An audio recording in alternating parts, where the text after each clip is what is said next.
Welcome back. We're live from Washington, D.C. tonight on this very busy day in the nation's capital. In tonight's Russia White House Watch, at least 4 congressional committees are investigating Russia's meddling in the U.S. presidential election. The FBI also has an ongoing investigation to whether President Trump's associates colluded with Russia, something Director James Comey confirmed again today that they're investigating that. Comey was also asked about former Trump advisor Carter Page, and I'll speak with Mr. Page in a moment. But first, let's hear the exchange from today's hearing.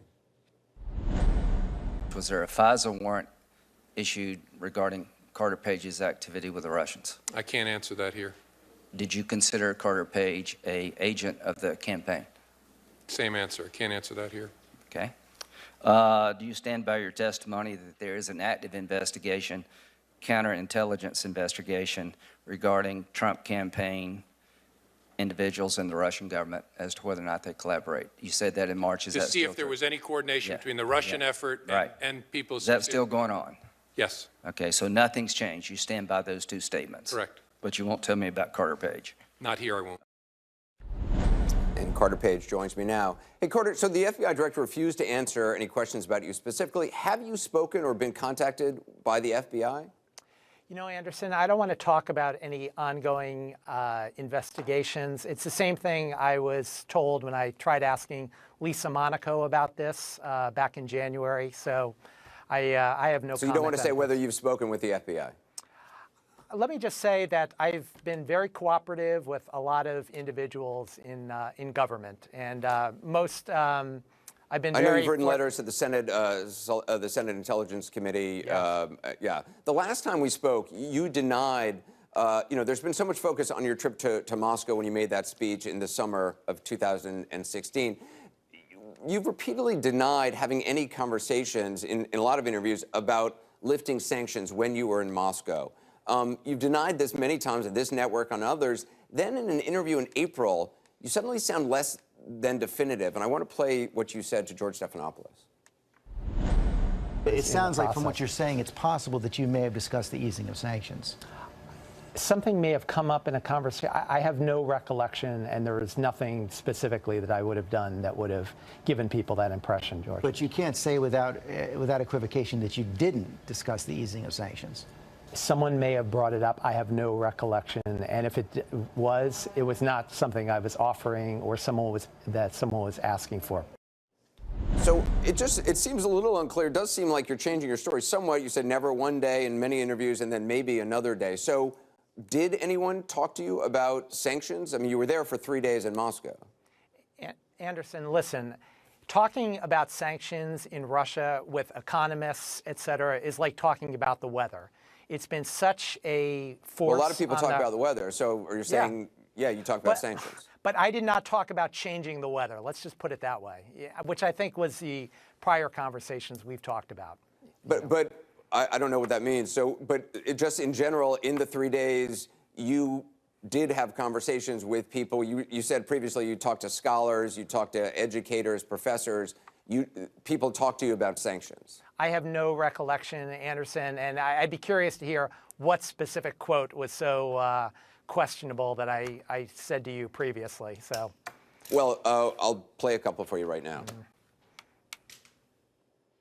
Was there ever an offer that helped Never. you lift the sanctions, you'd get something out of it? If I were offered a prize of many billions of dollars, that would be quite an offer, but that was never dropped in my lap. No. Can you answer that question? Was there ever any offer like that at all? No offer whatsoever. Did any conversation you had while you were in Russia pertain to U.S. policy to Russia vis-a-vis particularly the sanctions or to the Trump campaign? Nothing about sanctions. You never said that to anybody, that you think that if Donald Trump won, he might be willing to get rid of the sanctions against Russia? No. So to Chris Hayes, you said nothing about sanctions. So exactly, yeah. Well, about U.S. policy related to it, right? I mean, it is a factor in the Russian economy, right? So I mean, this is kind of, it's splitting hairs, Anderson. I mean, there's nothing. Well, it's just it's trying to get facts, and you say you didn't have those conversations, but you haven't been really clear on what you did for the rest of the 3 days, other than give a speech. It would be quite understandable that after years of trying to drum up business in Russia, a guy suddenly shows up in Moscow who's been approached by a Russian spy back in 2013 as a potential source. Suddenly you're back in Moscow. You're now named as a top advisor to the Republican nominee. It would be hard to imagine Russians wouldn't talk to you about sanctions or U.S. policy, and Russian intelligence wouldn't be interested. So there may have been conversations. Anderson, in all instances, I told everyone that I was not there representing the Trump campaign, as I think I've explained to you previously. Right, but and you I made can that say you're very not clear. representing I've a made that campaign, but very you were clearly clear, yeah. invited to give this lecture because all of a sudden your star had risen dramatically from your previous experiences in Moscow. Anderson, I've been giving speeches in Moscow going back over a decade, and all the top universities, basically. So, did you ever talk major. to anyone in the Trump campaign about lifting sanctions on Russia? Because you said you sent them policy papers. I have. Look, Anderson, I don't talk about internal discussions or things that may have been confidential internally. Because you have talked about that, sending policy papers. I had no specific conversation that I can recall. Again, nothing that has anything to do with what was discussed in the hearings today. So, and I think there's just a number of statements there's just a number of statements that you've made that I'm just trying to kind of pin down, because you have given what seemingly conflicting accounts the number of interviews you've done, which I've been reading now for a while. I mean, I will get to ask you your exact role in the campaign. That's also been in doubt. You said in December, long after you were let go by the campaign, in a press conference in Moscow to Russian reporters, that you had a, quote, number of meetings with Donald Trump. Then when you and I spoke last, you admitted you weren't in any actual meetings with Donald Trump. You never even met him. The meetings you were talking about to Russian reporters were public rallies attended by thousands of voters. So it does sound like when you were in Moscow talking to reporters that you were playing up your credentials with the campaign. Is that fair? To the contrary, Anderson, at that particular speech that you referenced to the New Economic School as well, I was very clear that I was not there representing anyone other than myself. Right, but in December, in an interview, in a press conference, I think at a Sputnik Institute, I believe it was called, you were questioned about whether you really had been in any meetings with Donald Trump, and you said that you'd been in many meetings with Donald Trump. And then when you were on my show the last time, you said what you were actually talking about is you went to public rallies. I believe Bismarck, North Dakota was one of them. So that's when you said you were in meetings with Donald Trump, you were in the kind of rallies that we saw on television that we broadcast that tens of thousands of people went to. And as I also explained to you, Anderson, some smaller meetings as well. But look, the bottom line is... What does that mean? Because Donald Trump has said he's never met you. You say smaller meetings. I know you went to 3, according to the Washington Post, you went to 3 dinner meetings for unpaid advisors on national security during the spring and summer of 2016. Is that the meetings you're talking about? Because President Trump wasn't there. Anderson, all I know is that in the interview with Senator Feinstein with Wolf Blitzer a couple of hours ago, she was asked specifically, is there any evidence of collusion after her visit out to Langley? And 10 months later, after allegedly having my phones tapped and the FISA warrant based on no probable cause and literally no real evidence. There's maybe plenty of false evidence, but after all that, literally, and I was very appreciative that she said in confidential meetings out in Langley, nothing's been seen. And you know why, Anderson? Because there's nothing there. I'm just trying to understand who you actually are, because, I mean, everybody in the Trump campaign basically says you weren't part of the campaign. So you never met President Trump, though he named you as one of 5 national security advisors.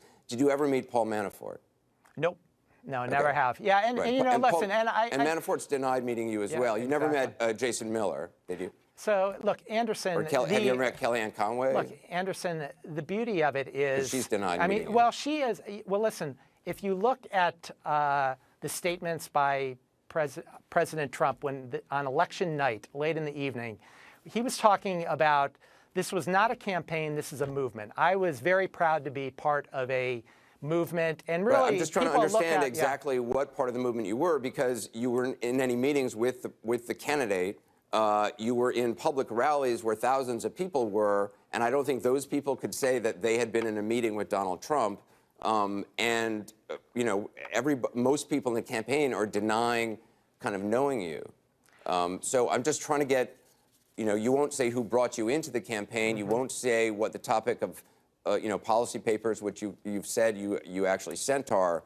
So it's not clear to me exactly how real you were part of this campaign, other than how you portrayed yourself when you were in Moscow. I think, as I've explained to a number of people, Anderson, I was not a substantial part of the campaign. I've been very upfront about that throughout. And the beauty... Because you weren't upfront about that when you were actually in Moscow by saying you were in all these meetings with the president, when in fact that wasn't the case. But Anderson, I am a listener.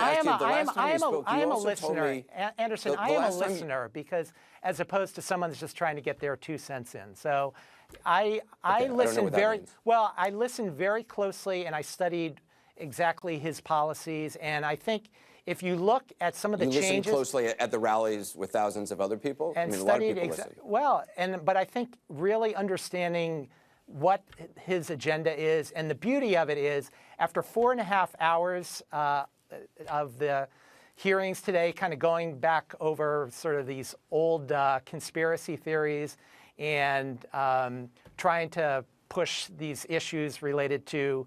the investigation is still going on, so we don't know what the result of it's going to be. Yeah. But the last time we spoke, you told me that you barely spoke to the Russian ambassador to the U.S. at the Republican National Convention. Yes. I just want to play what you said. So Club, you're saying you didn't hello. speak to the Russian ambassador for more than 10 seconds? Never more than... again, I don't want to talk specifics, but I can assure you I've never spoken with Ambassador Kislyak more than 10 seconds. Yeah, that's a safe statement. So then about a month later, in an interview with Chris Cuomo, you said that you had a more substantial meeting with the Russian ambassador. I just want to play that because it's confusing. In several of the prior discussions, for example, with Anderson Cooper and others, is the constant questions regarding, did I ever meet Ambassador Kislyak? And I said a brief hello to him and in Cleveland, and maybe a few passing comments, never lasting more than just a few seconds. And it's interesting. The reason why I wasn't more forthcoming about that with Anderson about a month and a half ago is it was a confidential meeting. Everyone that was in that meeting agreed they would keep the conversations confidential, and I was respecting that. And so the reason why I can talk about it now is the Kremlin spokesperson, Mr. Peskov, has said that yes, there were various interactions between the supporters of the Trump campaign as well as the Clinton campaign. So were you not telling the truth initially when you said you only met with him for 10 seconds? Anderson, you just said I was alluded to something more substantial. Didn't I just say to Chris last week that it was just a few seconds and passing comments? I don't see any inconsistency. You said that there were more meetings, actually. I can get the transcript of what you just said, and we just played it. I said it was a passing hello and a few passing... You said there were further meetings. You said that, yeah, there were discussions or there were various interactions between the supporters of the Trump campaign, as well as the Clinton campaign you expected. Well, interactions, that's a few passing. I mean, there's nothing, Anderson. Okay, so there were not various interactions. You said there were discussions. There weren't, like, significant discussions. Nothing significant. As Senator Feinstein correctly alluded to after her visit to Langley. So. All right, Carter Page, I appreciate you coming on. Thanks very much. Thanks.